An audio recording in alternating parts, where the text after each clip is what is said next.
Bonjour à tous, je suis heureuse de vous voir. Aujourd'hui, je me lance dans la création d'une mini-série de 4 cartes en suivant une méthodologie étape par étape. En procédant de cette façon, vous pouvez faire autant de cartes que vous voulez.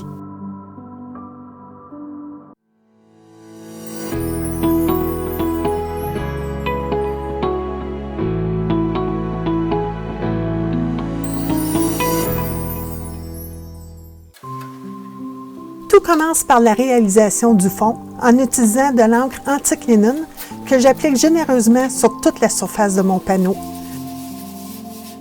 Là, je m'amuse à l'étaler de manière inégale, créant ainsi des nuances subtiles et des variations de couleurs. Cette technique confère une profondeur à mon fond et lui donne une dimension captivante. Ensuite, je borde mon panneau avec de l'encre Vintage Photo, une teinte légèrement plus foncée que celle du fond. Ce jeu de couleurs encadre subtilement le centre de ma création, attirant le regard vers le cœur de la composition qui, dans ce cas, mettra en vedette de magnifiques fleurs. Le secret réside dans l'harmonie des couleurs et des contrastes. Une petite astuce, ces encres réagissent à l'eau, alors je parsème quelques gouttelettes pour accentuer davantage le relief. Le résultat est saisissant, mais il reste encore quelques étapes à franchir. Une fois que les fonds sont parfaitement secs, les subtilités et les effets prennent vie. C'est exactement le résultat que j'espérais obtenir. Pour cette série de cartes, je prépare 4 panneaux que je laisse sécher complètement. Si l'inspiration vous prend, rien ne vous empêche d'en créer davantage en utilisant les mêmes tampons ou en introduisant de nouveaux motifs. Vous pouvez laisser libre cours à votre créativité en sélectionnant divers tampons de fleurs ou de souhaits. Vous avez même la possibilité de composer une scène en utilisant plusieurs motifs différents. L'essentiel est d'utiliser ce que vous avez sous la main et de laisser votre imagination s'exprimer. Maintenant, passons à l'étape suivante, l'application des tampons de fleurs et de souhaits.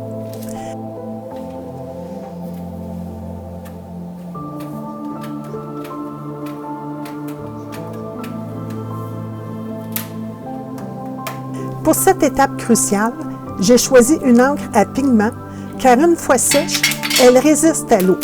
Cette précaution est primordiale car j'aurai recours à de l'eau un peu plus tard et je tiens à ce que mes magnifiques fleurs et souhaits restent intacts. Une alternative judicieuse serait d'utiliser la technique de l'embossage à chaud avec une poudre adaptée. Les images embossées résistent vaillamment à l'eau, garantissant ainsi un résultat impeccable. Je souhaite vous faire part de la raison pour laquelle j'aime utiliser des fleurs dans la confection de cartes de vœux. Dans les cartes de vœux, les fleurs ont une signification symbolique profonde et universelle qui les rend parfaites pour exprimer des sentiments et des émotions. Les fleurs sont naturellement belles et captivent notre attention. Leur utilisation sur une carte de vœux ajoute une touche visuelle agréable qui attire le regard et suscite l'intérêt. Chaque fleur a sa signification symbolique. Par exemple, les roses rouges représentent l'amour, les marguerites la pureté et les tournesols la joie. En choisissant des fleurs en fonction de leur signification, vous pouvez transmettre des sentiments spécifiques à travers votre carte de vœux. Les fleurs sont comprises et appréciées dans le monde entier. Peu importe la langue que vous parlez ou le pays où vous vous trouvez, les fleurs évoquent des émotions et des sentiments partagés. Les fleurs nous relient à la nature et à son cycle de vie. Elles rappellent la beauté et la fragilité de notre environnement naturel, ce qui peut inspirer des pensées positives et une réflexion sur notre relation avec la planète. Les fleurs peuvent être utilisées pour toutes sortes d'occasions, que ce soit un anniversaire, un mariage, une naissance, un deuil, ou simplement pour dire merci ou féliciter quelqu'un. Leur polyvalence en fait un choix idéal pour les cartes de vœux. C'est une façon intemporelle et significative d'exprimer des émotions, de célébrer des moments spéciaux et de rappeler la beauté de la nature. Que ce soit pour une occasion joyeuse ou pour réconforter dans des moments difficiles, Les fleurs sur une carte de vœux apportent une touche de chaleur et de sentiment à chaque message. Peu importe le vœu que vous voulez transmettre, dites-le avec des fleurs. Votre message n'en sera que plus beau et certainement apprécié. Revenons à nos cartes. Je continue maintenant avec l'étape du tamponnage des fleurs et des souhaits sur chacun de mes panneaux. Pour ce projet, j'ai opté pour la variété en changeant le tampon pour chaque carte de cette série. Cependant, les autres étapes demeurent inchangées. Si vous préférez une approche plus rapide pour une série identique, vous pouvez bien sûr utiliser les mêmes tampons, par exemple pour une série destinée à la famille, aux enseignants ou aux collègues. Les occasions d'offrir des cartes ne manquent pas, que ce soit dans un hôpital, une maison de retraite ou pour soutenir une cause charitable. La fabrication en série vous permet de gagner du temps en répétant les étapes pour produire plusieurs exemplaires d'une même carte. Cette technique de fabrication peut s'avérer particulièrement utile lors des fêtes, à la fin de l'année scolaire, pour le Noël des campeurs, lors d'une invitation spéciale ou pour exprimer votre gratitude après un mariage, par exemple. Une étape de plus est achevée et notre série de cartes prend forme. Elles sont déjà très belles, mais le meilleur est encore à venir. Passons à la prochaine étape, le tamponnage du texte sur le fond.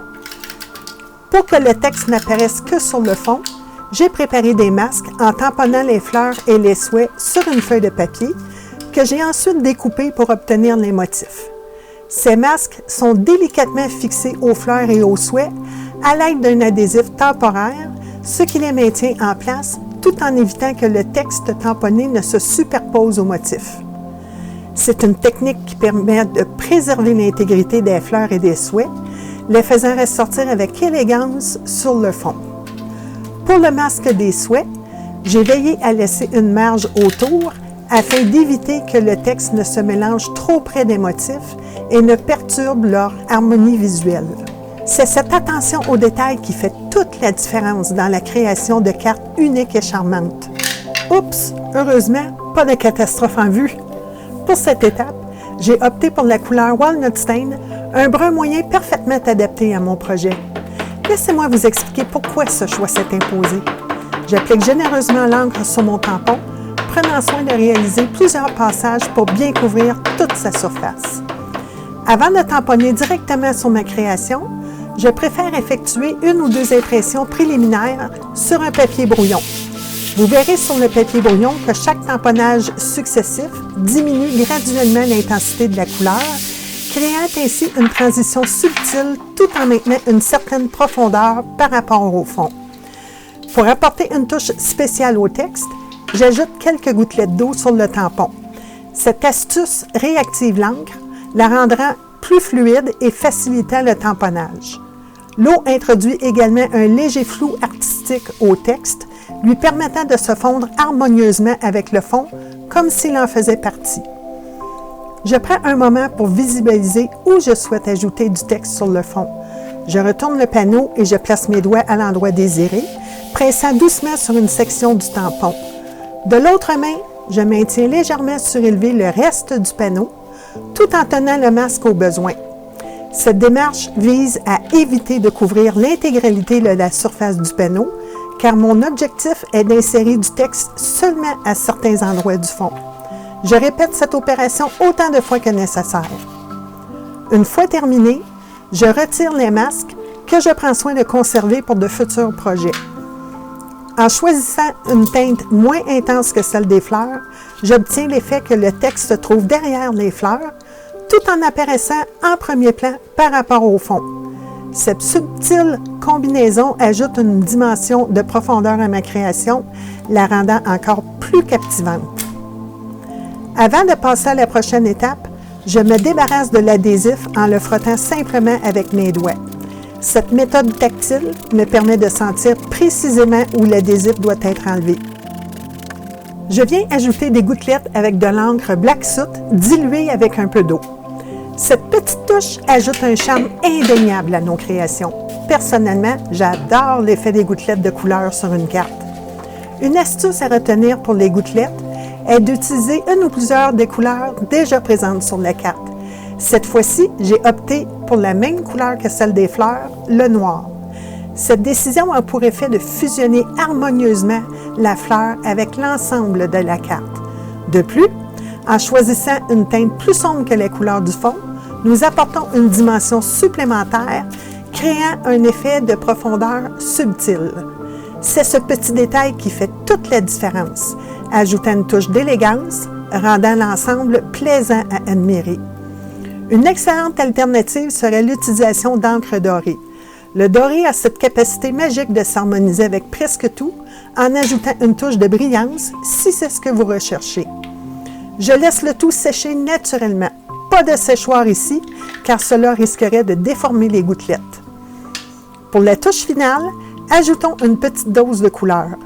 Je dépose de l'encre Oxide Rustic Wilderness à divers endroits sur ma surface de travail. L'utilisation de tampons encreurs créerait des motifs rectilignes, ce qui n'est pas ce que je recherche. Pour y remédier, j'ai introduit un peu d'eau pour fluidifier l'encre, puis avec le manche d'un pinceau, je casse les lignes pour leur donner des contours plus irréguliers et organiques. Je m'amuse à appliquer la couleur selon mon inspiration en utilisant la technique du smooshing, c'est-à-dire en pressant directement mon panneau sur la couleur. Cette méthode est couramment utilisée pour créer des fonds et s'avère très divertissante. Mon objectif n'est pas de recouvrir entièrement les fleurs, alors je regarde attentivement mon panneau pour contrôler où j'ajoute de la couleur. Je veille à ce que la couleur soit seulement un accent subtil en évitant d'en mettre trop. Quelques smooches suffisent largement pour obtenir l'effet désiré.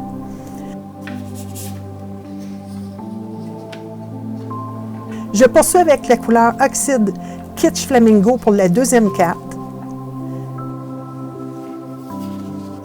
puis avec Oxide Crushed Olive pour la suivante,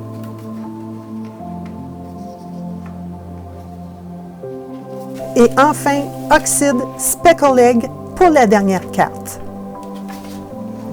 Pour mettre en valeur ces panneaux, je les colle soigneusement sur des cartons brun foncé légèrement plus grands, créant ainsi un effet de cadrage élégant. Les dimensions des panneaux sont de 4 pouces et 3 quarts par 6 pouces et 3 quarts, tandis que le carton brun mesure 5 pouces par 7 pouces. Ensuite, nous passons à l'assemblage des cartes en collant solidement les panneaux sur les bases de cartes de la même taille que le carton brun, soit 5 pouces par 7 pouces. Si vous avez apprécié cette vidéo, n'hésitez pas à vous abonner à ma chaîne et à activer la cloche pour être informé des prochaines cartes à venir. Voilà de superbes cartes polyvalentes, parfaites pour de nombreuses occasions. J'espère que ces cartes vous ont inspiré. Maintenant, à votre tour de partager vos créations dans les commentaires. Je vous remercie et à la prochaine!